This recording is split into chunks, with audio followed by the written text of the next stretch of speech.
Dr. Wise, the channel for True Story Tower. Chaudhry صاحب کے ساتھ چلتے ہوئے وہ ان کے مہمان خانے میں آیا، جو کوئی 5 مرلے کی چھوٹی جگہ تھی۔ 2 کمروں میں ایک واش روم پر مشتمل وہ مہمان خانہ اسے اس اسٹیشن سے تو کہیں زیادہ بہتر لگا۔ چودھری صاحب وہاں سے چلے گئے۔ وہ آرام کرنے کی غرض سے ایک کمرے میں آ گیا۔ کمرے کا دروازہ کھول کر اس نے کمرے کا جائزہ لیا، جس میں ایک چارپائی رکھی ہوئی تھی اور 2 پرانی کرسیاں۔ اس نے ناگواری سے چارپائی کی شیٹ درست کی اور اس پر نڈھال ہو کر لیٹ گیا۔ وہ چھت کو گھورتے ہوئے اپنے اس عجیب و غریب کیس کے بارے میں سوچ رہا تھا جو اسے سونپ دیا گیا تھا۔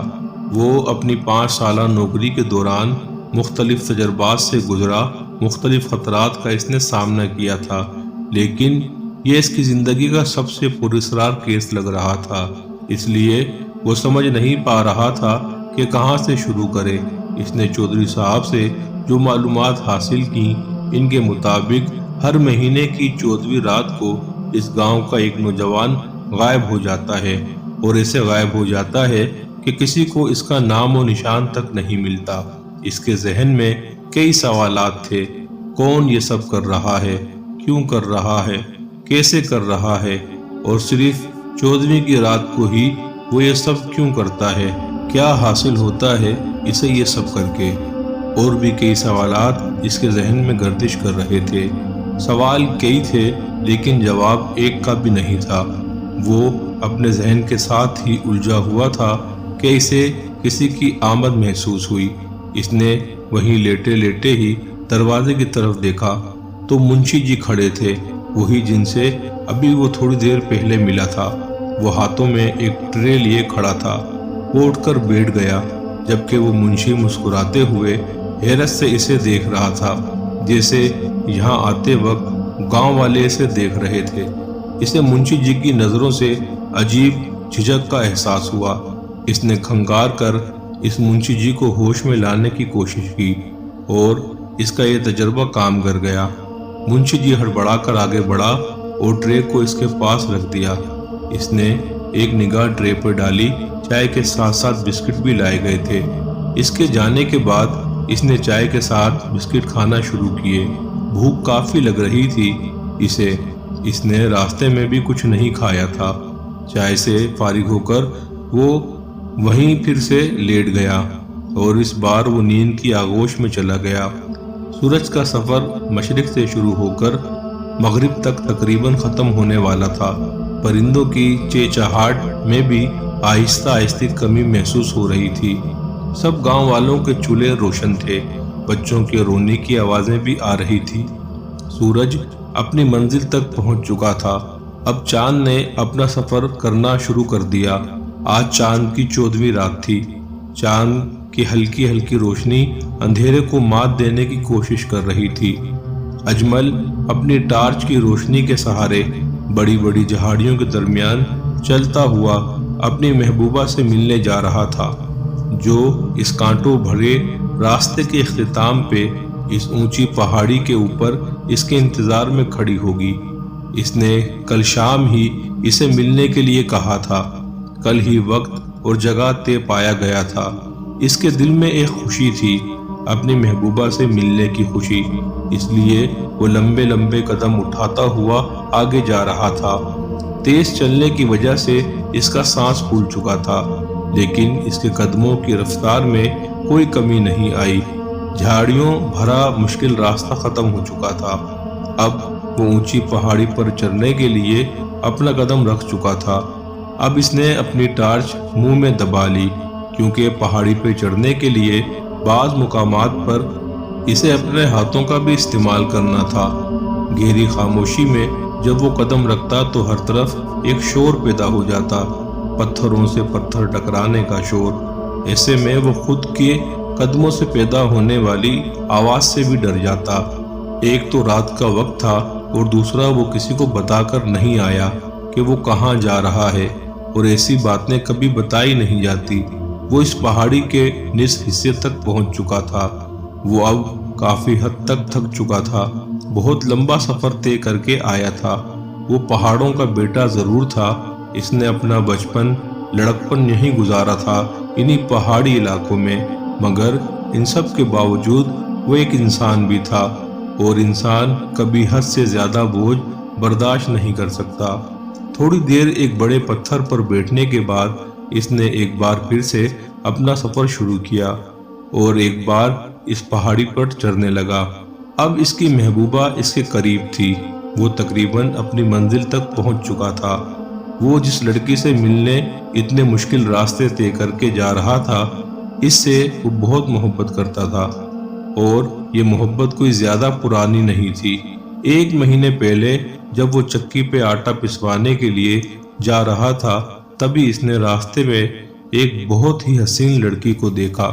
یہ کہنا غلط نہیں کہ اس نے اپنی زندگی میں کبھی اس جیسی خوبصورت لڑکی نہیں دیکھی۔ وہ لڑکی اس کے گاؤں کی نہ تھی، یہ تو وہ جانتا تھا، مگر وہ کس گاؤں کی ہے وہ یہ نہیں جانتا تھا۔ وہ لڑکی اسے دیکھ کر مسکرانے لگی، اور یہ اس کے لیے غنیمت تھا۔ اس نے بات شروع کرنے کے لیے اس لڑکی سے پوچھا وہ یہاں کیا کر رہی ہے۔ اس لڑکی نے بتایا کہ وہ شہر سے آئی ہے، پولیو مہم کی طرف سے، اور باتوں کا سلسلہ شروع ہو گیا۔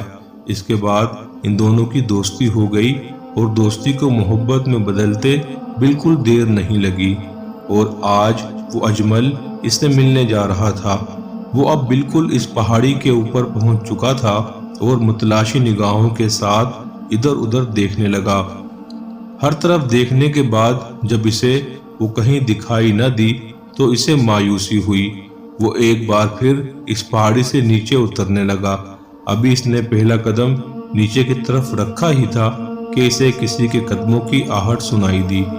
اس نے آہستہ سے گردن موڑ کر پیچھے کی طرف دیکھا۔ سامنے اس کی محبوبہ پورے جسم پہ سیاہ چادر اوڑھے کھڑی تھی۔ اس کے چہرے پہ مسکراہٹ کے ساتھ ساتھ حیرت کے آثار بھی نمودار ہوئے، کیونکہ ابھی تھوڑی دیر پہلے تک اس پہاڑی پہ جب اس نے ہر طرف اچھی طرح دیکھا تب وہ کہیں نظر نہیں آئی، لیکن اس کے اس طرح اچانک آ جانے پر وہ تھوڑا حیران ضرور تھا۔ وہ اب اپنی باہیں کھولے اسے اپنی طرف آنے کی دعوت دے رہی تھی۔ اس کی آنکھوں میں ایک عجیب چمک تھی، ہونٹوں پہ پراسرار مسکراہٹ۔ آ گئے تم، میں تمہارا ہی انتظار کر رہی تھی۔ اس کی آواز بھی پہاڑوں سے ٹکرا رہی تھی۔ وہ اپنے قدم اٹھاتے ہوئے مسکرا کر اس کی طرف بڑھنے لگا۔ 98 اس لڑکی نے جیسے ہم کلامی کی۔ چاند کی 14ویں رات کی اگلی صبح سبھی گاؤں والوں کے لیے قیامت کا دن ہوتا ہے۔ ہر طرف رونے کی آوازیں، ماحول میں ایک عجیب افسردگی اور ڈر۔ وہ بھی ایسی ہی ایک صبح تھی جب ہر طرف سے آنسو کی برسات ہو رہی تھی۔ غلام فرید کا بیٹا اجمل جو کل رات سے غائب تھا، وہ سب کو سمجھنے میں دیر نہیں لگی وہ کہاں غائب ہو گیا۔ کسی کی کچھ سمجھ نہیں آ رہا تھا، اور ایسا صرف کل رات نہیں ہوا تھا، یہ سلسلہ تو برسوں سے چلا آ رہا تھا۔ ہر 14ویں رات کو کسی نہ کسی ماں کا بیٹا اس سے دور ہو کر ہمیشہ کے لیے غائب ہو جاتا، اور ایسا غائب ہو جاتا کہ اس کی لاش تک نہ ملتی۔ اور اس صبح بجلی غلام فرید کے اوپر گری تھی۔ اجمل ان کا اکلوتا بیٹا تھا، ان کے بڑھاپے کا سہارا، لیکن تقدیر کو شاید کچھ اور ہی منظور تھا۔ وہ بھی چودھری صاحب کے مہمان خانے میں آرام سے سویا ہوا تھا کہ چودھری صاحب نے صبح صبح اسے جگا کر یہ خبر سنائی تھی۔ اس خبر سے اسے ڈر نہیں لگا، لیکن حیرت ضرور ہوئی تھی۔ وہ چودھری صاحب کے ہمراہ ہی غلام فرید کے گھر گیا۔ انہیں حوصلہ دینے کے بعد انہوں نے غلام فرید سے متعلق سوالات کیے کہ ان کا بیٹا کہاں گیا تھا، کیوں گیا تھا، کس وقت گیا تھا۔ اس سوال کا جواب غلام فرید تبھی دے سکتا تھا جب خود اسے معلوم ہوتا، لیکن وہ تو خود بھی انجان تھا۔ بس اس کی بیوی نے صرف اتنا بتایا کہ وہ کل رات مغرب کے وقت گھر سے نکل گیا، اور یہ نکلنا ایسا ثابت ہوا کہ اس نے واپس مڑ کر نہیں دیکھا۔ غلام فرید کے ساتھ ساتھ سب کے چہرے مرجھائے ہوئے تھے۔ وہ اب تک ان باتوں کو اتنا سیریس نہیں لے رہا تھا، لیکن آج اس گاؤں میں آئے 1 ہفتے بعد اسے احساس ہوا یہ واقعی کوئی آسان کیس نہیں ہے۔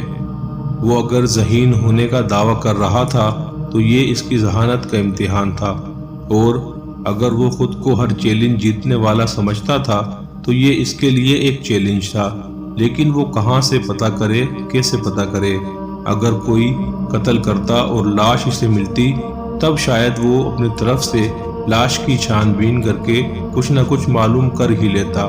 لیکن یہاں ایک عجیب کیس سے واسطہ پڑ رہا تھا اس کا، جہاں انسان غائب ہو رہے ہیں۔ اگر مان لیا جائے کہ انہیں اغوا کیا جا رہا ہے تو اغوا صرف چاند کی 14ویں رات کو ہی کیوں کیا جا رہا ہے؟ اغوا کے لیے تو کوئی دن مقرر نہیں ہونا چاہیے۔ اغوا تو کسی بھی دن کسی بھی وقت کیا جا سکتا ہے۔ نہیں، یہ کوئی اغوا کا کیس ہرگز نہیں ہے۔ یہاں کچھ بہت غلط ہے، کچھ ایسا جو اس کی تو کیا پورے گاؤں کی سمجھ میں نہیں آ رہا ہے۔ اب وہ سمجھنے لگا کہ اس سے پہلے اس گاؤں میں آئے پولیس والے واپس کیوں لوٹ گئے، کیونکہ ان کے لیے اس قاتل یا اغوا کار جو بھی تھا اس کا پکڑنا ناممکن ہی ہو گیا تھا۔ کہیں سے کوئی کڑی ہی نہیں مل رہی تھی۔ ایسے میں وہ یہاں رک کر اپنی ہی زندگی خطرے میں نہیں ڈال سکتے تھے۔ لیکن وہ اب اس راز کو کیسے پتہ لگائے؟ اس کے ذہن میں الجھن ہی الجھن تھی، اور اسی الجھن کے ساتھ وہ ایک بار پھر چودھری صاحب کے مہمان خانے میں لوٹ آیا۔ صبح ہی منشی اس کے لیے چائے ناشتہ لے آیا تھا۔ بستر سے اٹھنے کو اس کا دل تو نہیں چاہا، بہرحال چائے ٹھنڈی ہو رہی تھی، اس لیے اسے بستر چھوڑنا ہی پڑا۔ بستر سے اٹھنے کے بعد ایک انگڑائی لے کر وہ پانی کے نلکے تک گیا۔ وہاں سے لوٹے میں پانی بھر کر وہ اپنے منہ ہاتھ دھونے لگا۔ پانی ٹھنڈا تھا اس لیے اس کے ہاتھ کانپ رہے تھے۔ وہ چارپائی پر بیٹھ کر گرم پراٹھے کو دہی میں ڈبو کر کھانے لگا۔ ساگ اور مکھن بھی تھا۔ اسے گاؤں کے دیسی کھانے کے علاوہ کسی بھی چیز میں دلچسپی نہیں تھی۔ چودھری صاحب مکمل طور پر اس کی دیکھ بھال کر رہے تھے۔ وہ ان کا احسان مند تھا۔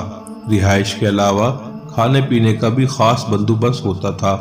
کھانا کھاتے ہوئے بے ساختہ اسے اپنی ماں کی یاد آئی۔ وہ بھی ایسے ہی مزیدار پراٹھے بنا کر اسے اپنے ہاتھوں سے کھلایا کرتی تھی۔ ناشتہ کر لینے کے بعد اس کا ارادہ چہل قدمی کا تھا۔ اسے کچھ معلومات بھی حاصل کرنی تھی۔ وہ یوں ہی ہاتھ پہ ہاتھ دھرے تو نہیں بیٹھ سکتا تھا۔ لوگوں کی زندگیاں داؤ پہ لگی تھی اور اسے بڑی امید کے ساتھ یہاں بھیجا گیا تھا۔ وہ جو اس کا باس تھا، جس کے سامنے وہ جواب دہ تھا، اسے ان کو جواب دینا تھا۔ ناشتے کے برتن سائڈ پر رکھ کر اس نے اپنے بالوں کا حلیہ درست کیا اور سویٹر پہن کر ساتھ ایک گرم شال بھی اوڑھ لی۔ گاؤں کی شدید سردی کو روکنے کے لیے صرف سویٹر تو ناکام تھا۔ جوگرز کے تسمے باندھ کر وہ باہر نکلا۔ باہر خاموشی کا راج تھا۔